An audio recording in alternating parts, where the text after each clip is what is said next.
2025년 1월 22일 수요일 제418화 미우새 안내 말씀입니다. 김 사장님 안내 말씀 전해주세요. 지난주에 우리가 들어가는 마당에서 우리나라의 앞날이 참 암울하다. 말도 안 되는 선거 부정, 중국의 음모, 뭐 이런 얘기들이 찌라시처럼 쫙 온 카톡방이나 SNS에 이렇게 퍼지는데 70, 80 드신 분들은 옛날부터 그냥 어려서부터 반공교육을 받아왔고 또 그런 이야기들이 출처가 어딘지 이게 정확한 건지 이거 판단하기가 굉장히 힘드시죠, 이런 분들은. 그러니까 쉽게 입맛에 맞는 이런 얘기들이 그럴듯하게 나오면 그냥 받아들여요. 게다가 어떤 그림이나 자료 같은 거 요즘 쉽게 조작하잖아요. 이제 우리는 알잖아요, 그런 게. 딱 보면은, 아유, 맞아요. 뭐 AI로 조작하면 아예 그냥 너무 정교하고, AI 아니라도 웬만한 사람이 그냥 그림 그리기, 페인트 뭐 이런 거 웬만한 앱으로 얼굴 같은 거 바꿔치기 하면은 뭐 별거 다 나오지 않습니까? 아, 그러면 어리신 맞아요. 애들이 이런 걸 알 수가 없죠, 전혀. 한 번도 그런 걸 해본 적이 없으니까. 그러면 그냥 그쵸. 믿는다고. 옛날에 제가 그래서 그것도 밝혀냈잖아요. 무슨 남미의 볼리비안가 어디에 뭐 한국의 선교사가 뭐 대선에 도전했는데 뭐 몇 프로가 달리고 있고 이 사람들은 박정희 때부터 뭐 선교사로 와서 그 보니까 다 조작인데 왜냐하면 선거 퍼센트지도 어떤 것들은 소수 1단위까지 나오고 이 사람 거는 그냥 소수점도 안 넣고 퍼센트 자고 조작한 게 분명한데 이런 것들을 음, 만들어내요 누가. 그러면서 이제 찬양하는 거예요. 박정희 음. 찬양하고 선교사 찬양하고 하면서 이 사람은 대선 출마는 맞지만 전혀 저기 당선 가능성도 없고 제일 꼭지에 있었어요. 근데 그걸 갖다가 막 만들어내요. 이 사람이 꼭 아, 당선될 것처럼. 세상에. 그러니까 이 사람은 책임지지도 않는 것들 누군가가 장난 반, 뭐 무슨 의도 반 해서 막 뿌리면 노인분들이 그거 어떻게 알아요, 그걸. 그냥 그대로 믿어버리지. 그런데 우리가 지난번에 방송했던 것과 관련해서 이렇게 부장선거, 이 모든 지금 대한민국의 상황은 중국이 개입해서 다 하고 있다. 이런 것들을 그럴듯한 문장과 그 사진 같은 걸로 이렇게 뿌리면 이분들 열심히 그거를 또 나르잖아요. 그러니까요. 귀찮지도 않은가 봐요. 열심히 나르고 하면서 저한테도 보내왔더라고, 한 막 분이. 새벽에도 와요, 새벽에도. 네. 그래서 저희들은 지난번에 이제 야, 이런 것이 하나의 주입식 교육의 결과고, 한국의 교육에서 한 번도 사람들이 여러 가지 상황을 보고 네 스스로 생각을 해봐라라는 교육이 없어서 그랬다라고 제가 말씀을 드렸지 않습니까? 네, 예, 네. 예. 뭐 그런 내용을 얘기하고 나서 최근에 이 방송을 보니까 이 중앙대 김누리 교수님이라는 분이 네. 저의 그 주장을 좀 더 정교하게 설명을 해주시더라고요. 그래요? 왜냐하면 한국 교육의 문제다 이거야. 왜 이 음, 사람들이 이렇게 파쇼화가 되고 난동을 부리고 폭도로 변하는가? 아, 그전에는 일부 세상 돌아가는 것을 잘 모르시는 어르신네들만 이런 것들을 아는 줄 알았는데 지금 보니까 뭐 젊은이들까지 물론 일부 그러니까요. 교회에서 뭐 활동을 하는 사람들이긴 하지만 이렇게까지 확산되고 그 퍼센티지가 꽤 높이 올라간다는 것을 보면 한국 교육의 문제라고 정확히 좀 지적해 주셨더라고요. 예. 음. 저는 좀 어슴푸레하게 추정을 한 거고 이분이 하신 말씀은 너무 맞아요. 왜냐하면 한국 지금의 교육을 개혁을 해야 되는데 한국 교육을 잘 받으면 이 사람이 결국은 오로지 경쟁에서 이기는 사람이 모든 것을 다 가져야 된다. 이런 교육밖에는 한국에 없다 이거예요. 경쟁. 아, 아, 네. 음. 그래서 등수가 어떻게 되느냐. 성적순. 그다음에 좋은 대학이냐, 뭐 유명하지 않은 대학이냐, 대기업이냐, 뭐 중소기업이냐, 뭐 이런 걸로 쫙 사회가 획일화되어 있는 거예요. 그리고 모든 사람들이 그렇기 때문에 거기에 몇십 년 동안 익숙해져 와서 약자, 정의, 민주, 다양성 이런 거를 받아들일 수 없게끔 사람들을 그렇게 만들어 놨다고 이렇게 음. 명확하게 분석을 해 주시더라고요. 아, 일리가 있네요. 네, 그러니까 공부를 잘하는 사람도 결코 민주적이지 않아요, 이 사람은.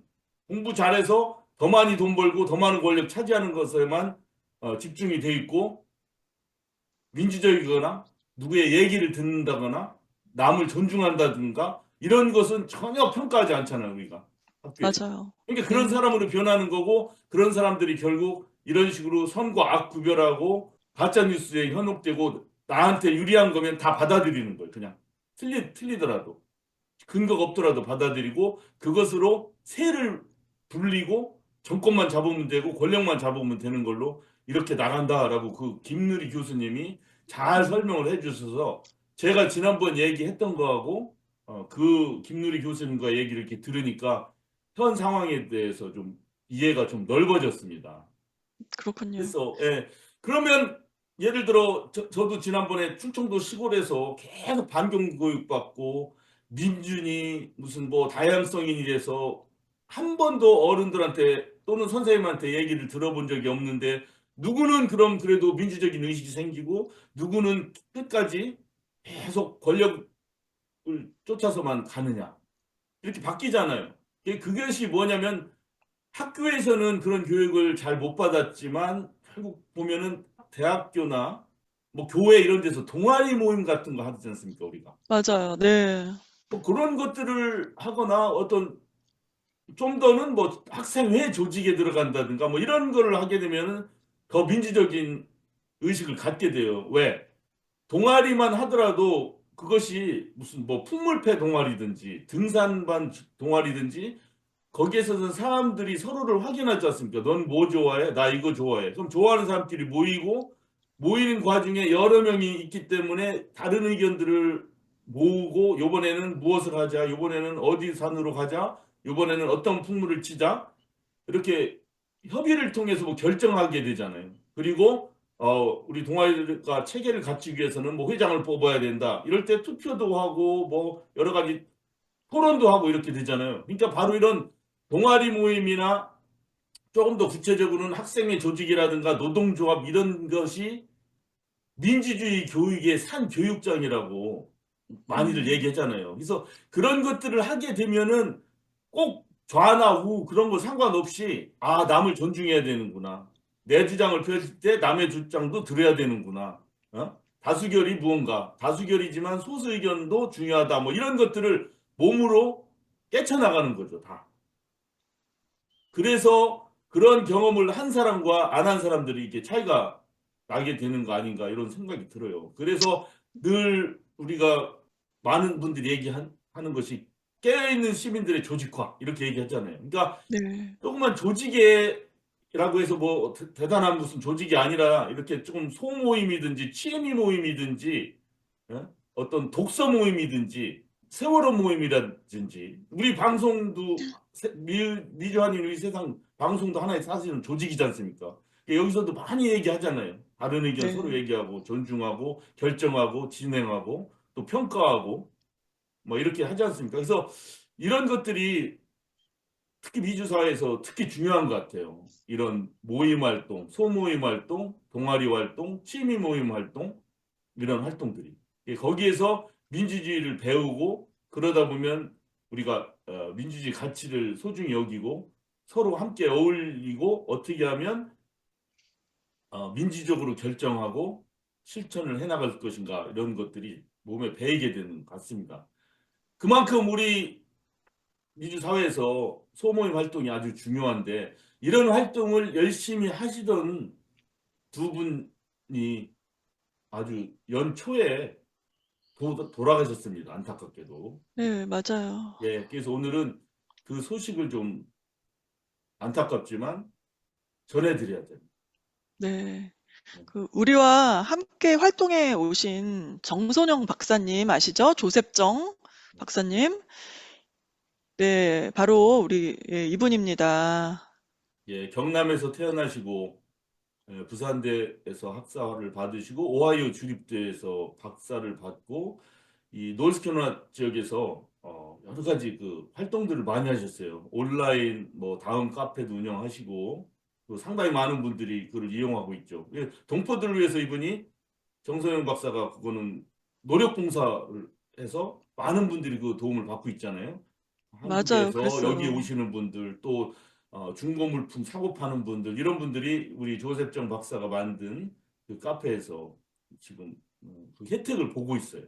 맞아요. 게다가 또 NC 진실희망연대에서 열심히 활동을 하셨고, 예, 대한민국의 민주주의를 위해서 굉장한 노력을 하셨는데, 네, 또 바로, 네, 아리조나에 가셨죠. 아리조나에 가셔서 네, 그 혈액이 응고되지 않는 어떤 그런 유전자 약품을 개발하는 저 벤처 기업에 들어가서 지금 한참 연구를 어, 꽤 성과 있게 해나가고 있다는 얘기를 들었습니다. 그 심장병 치료제를 개발하는 그런 벤처 기업에서 하고 있었는데 이렇게 안타깝게 사실은 젊은 나이죠. 50대의 나이에 타계를 했습니다. 이 소식을 어, 바로 전해드리지 못했어요. 너무나도 안타깝기 때문에. 그래서 아리조나에서 장례식이 있었죠, 세바님. 네.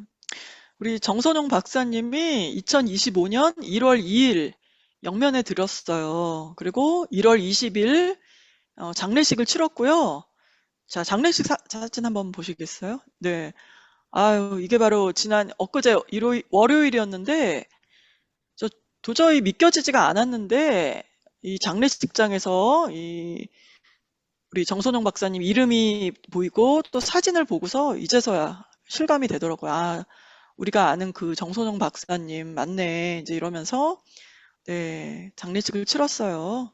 예, 너무 갑작스러운 일이어서 사실 정말 충격적이었습니다. 아주 연초부터 네, 그런 일이 일어났어요. 전혀 예상을 못했고, 뭐 저를 비롯해서 주변에 있는 분들이 이분을 좀 더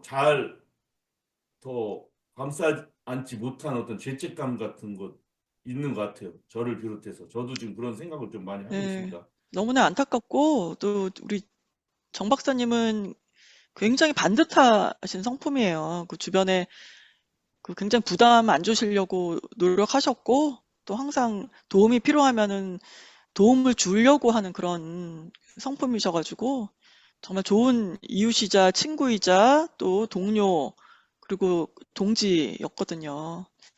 그래서 장례 치르고 그 다음 날 바로 어제 화요일 날 아들 정지원 군이 정 박사님 유고를 들고 직접 한국 가족묘에 안치한다고 합니다. 그래서 오늘 새벽에 한국에 잘 도착했다고 연락이 왔어요. 음, 네. 아유, 그곳에서는 부디 아프지 마시고 평온하고 자유롭고 행복하시길 바랍니다. 예, 또 하나의 안타까운 소식입니다. 저희들이 몇 번 소개를 해드렸죠. 우리 책 읽기 모임, 책 읽는 민들레. 예, 네, 알아요. 우리 미주 한인 우리 세상 하시는 분들과 또 여러 지역 분들 함께 책을 읽으면서 생각을 서로 나누고 세상을 좀 더 잘 이해하기 위한 그런 모임인데 이 책 읽는 민들레에 오셔서 함께 많은 이야기도 들려주시고 저희들의 얘기도 들어주시고 한 박옥경 교수님이 계셨었습니다. 바로 캐나다 퀘벡에 사시는 분이고 아주 어렸을 때 남미로 이민을 가서 거기에서 오래 계시다가 또 캐나다에서는 연방 공무원 생활도 많이 하셨어요. 음, 예, 그러다가 아, 박옥경 교수님 나오시네요. 예, 사진. 그러다가 또 사회 인류학을 공부하시면서 이분이 이제 그 소외받는 사람들을 많이 생각하셨어요. 그래서 특히 이 여성들이 차별을 많이 받지 않습니까? 네. 그래서 인류학자로서 이 그런 모계 사회에 대한 연구를 하셨더라고요. 보니까 아마 이 음, 남성, 여성 이런 것이 어떻게 이렇게 바뀌었나, 이렇게 차별이 있게 됐나, 뭐 이런 거를 생각하셨나 보죠. 그래서 인도네시아 가셔서 사시면서 어, 그쪽의 모계 사회를 연구하시고 하셨었어요. 그러면서도 아주 냉철한 눈으로서 인간 사랑에 대한 이해를 굉장히 넓히셨죠. 게다가 또 나중에는 이제 한국에 대한 것을 잘 모르셨죠, 전혀. 뒤늦게 음, 이제 한국에 대해서 아시면서 그러면서 제주의 해녀들도 생각하는 거예요. 아, 또, 예. 제주의 해녀 그러면 여성으로서의 차별도 받지만 한민족으로서의 차별도 받는 그 제주도 아닙니까? 예. 맞아요. 일제강점기에 가장 많은 수탈을 당하고. 그래서 그런 게 동기가 됐는지 또 해녀들과 함께 생활을 하시면서 그 제주도의 그 삼신 그런 토속 신앙, 그 음, 장녀들의 삶, 뭐 이런 것들을 또 책으로 써내시고 그런 왕성한 활동을 하셨고, 그다음에 책 읽는 민들레에서도 저도 많이 배웠지만 굉장히 편안해요. 이분의 연세를 저희들이 느끼지 못해요. 늘 경청하시고 본인 말씀을 또박또박 편안하게 해주시고 그냥 굉장히 편해요. 그냥 그 모임 자체가 이 선생님의 그 분위기 때문에. 그리고 진지하시고 또 노력하시고, 저희들이 오랫동안 뵙지 못했는데 아유, 큰 스승이었다는 거를 돌아가시고 난 다음에 알은 거예요. 많은 분들이. 그래서 네, 에, 박옥경 선생님의 작고하시고 나서 우리 민들레, 책 읽는 모임 민들레나 또 같이 영어 번역을 하신 분들, 또 활동을 하시던 분들이 굉장히 아쉬워하는데 대부분이 공통점이 그겁니다. 이분이 진지하고 열정적이고 나이를 알 수 없을 만큼 열심히 활동하시고 계속 연구하시고 그런 것에 감동을 받았는데 이렇게 갑자기 가셔서 너무나 원통하다는 그런 얘기들을 많이 했습니다. 게다가 우리 김종수 관장님 아시죠? 간도 네, 대지진 네. 대학살 구화경 엿장수 구화경의 죽음, 어, 그분들과 같이 엿장수 구화경을 번역하셨죠? 영어로 번역하셨지 않습니까? 네, 예, 그 번역 활동도 하셨어요. 예, 그래서 그 맞아요. 번역 활동을 하시고 나서 간단하게 소회를 비디오로 남겼는데 그 동영상 잠깐 보도록 하시겠습니다.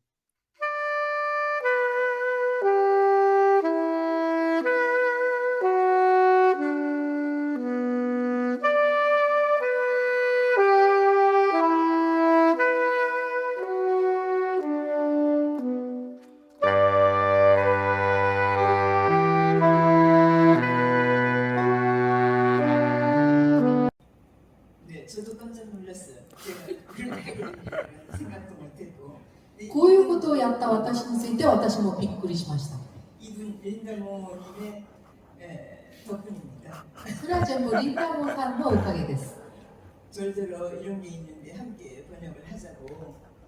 그래서 こういう本があるけど一緒に翻訳してみないかって言われたから私は参加することになったんです。 그래서 이 간도 지진 약살에 대한 것도 알게 됐고, 그런 사실이 있었구나 그런 것도 알게 됐고, 그러면서 저는 언제나 사회 인류학자로서 소외된 사람들, 왕따당하는 사람들에 대한 이거에 굉장히 흥미가 있고 연구를 했어요.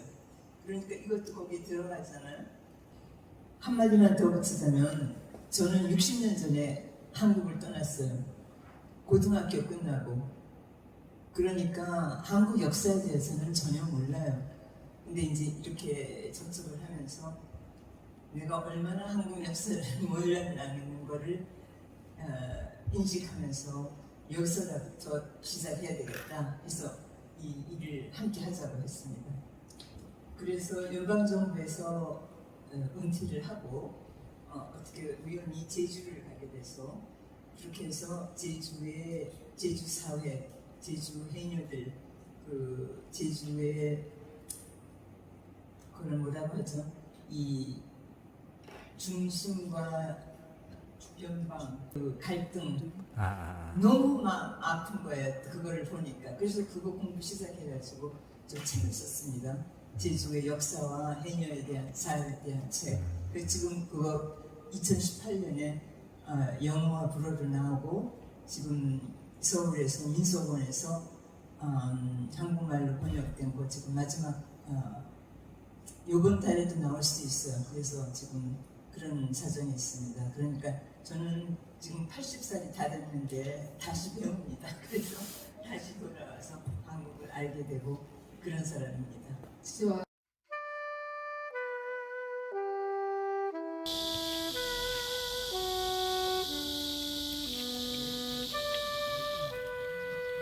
というところで思います。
아, 오늘 저희가 준비한 소식은 여기까지입니다. 편안한 주말 보내십시오. 저희는 다음 주에 뵙겠습니다. 함께 해주신 여러분 고맙습니다. 고맙습니다. 고맙습니다.